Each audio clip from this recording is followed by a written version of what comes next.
Hey, welcome, brave adventurer and magic that you are, to the 40-Day Magic Challenge, Magic Quest, Magic Adventure, Magic Journey. Use whatever word feels best for you.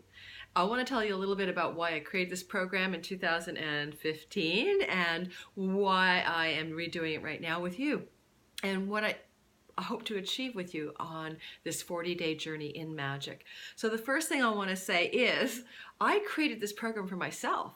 In 2015, August 24th, I came back from a trip to Halifax, Nova Scotia, where I'd spent time with both of my sisters.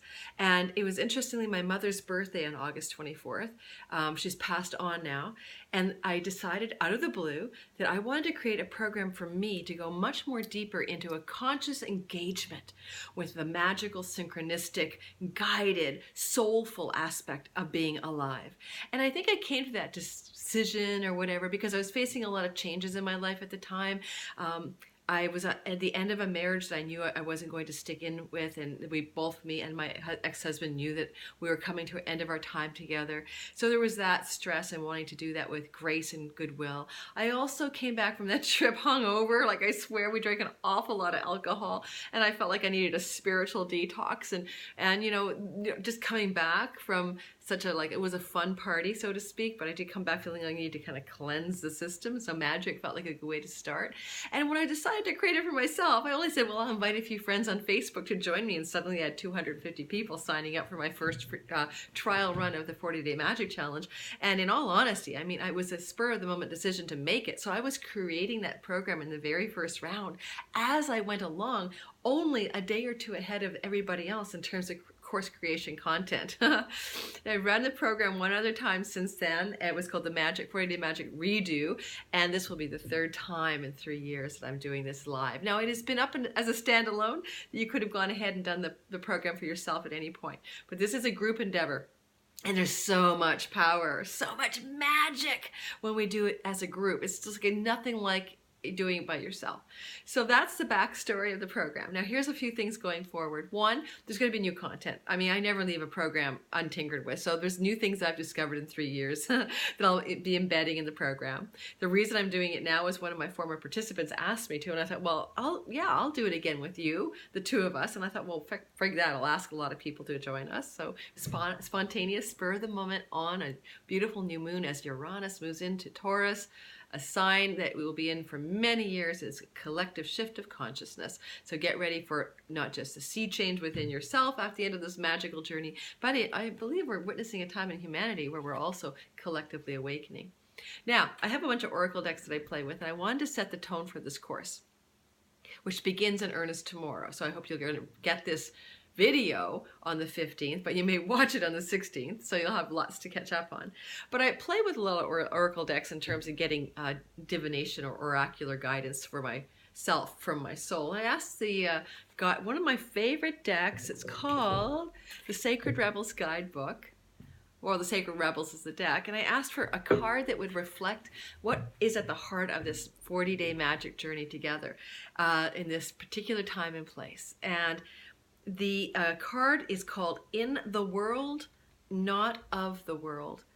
And the artist who created this, by the way, she was a tenant of mine in a property I owned a few years ago. And I actually got to meet her and know her. So it's pretty darn amazing. Like, I had a triplex, and she was on the middle floor below my top floor owner's unit here in Vancouver. So anyway, In the World, Not of the World. Doesn't that say a lot about magic? That we're going to have one foot in the magical world, like Harry Potter wise, and another in the, world of everyday mundane reality. So I thought, because the card has a long write-up, but it didn't really speak to me as much as this particular image and these words. And look at her opening her heart and sort of swimming in the sea of synchronicity. So think about that for yourself. What does it mean to be in the world, but not of the world? How does that resonate for you? So I'll be doing a lot of Facebook Lives, and often I'll be doing live readings for people over the course of 40 days, so stick in for that. I also want to remind you that this is a group thing. I mean, we're doing it together, and to some degree, participating in the Facebook group and being present for others will enhance your own magic. There is a power that comes from being aligned and entangled with other magical people. Entanglement is a term from physics, okay? And I will be eventually, hopefully, creating subgroups for you guys so you can have more intimacy and greater depth of entanglement with each other. So it does serve you to be in that Facebook group and participating. We only have about as I'm recording this, maybe 110 people signed up, so it's not huge. It's not a huge course group. It's not too small. And when I subdivide you later, probably be into groups of 10 so that you have a smaller group of people to whom you are magically aligned and you can draw on for support and feedback as well. And I'll be in the room on Facebook Live at least twice a week during the next 40 days. So the second card I drew, one of my favorite decks, one of my participants in my courses named Kimberly gifted me this a couple of years ago for my birthday, I think. It's called Animal Spirit Guide deck, and it's one of my favorites. And one of the cards the card that came up when I said, what is the spirit of this magical journey we're on together for 40 days? And it was buffalo. And interestingly, the way this particular interpretation of buffalo is, because buffalo is very sacred in the Native American tradition, as you all might know, and we all know buffaloes move in herds, so they're group animals. But the key piece here, and I'm just going to open it up in the book, that jumped out at me for what we're doing together for 40 days and 40 nights, very epic, is we are, as buffalo, the words are, grounded yet heavenly, practical yet spiritual.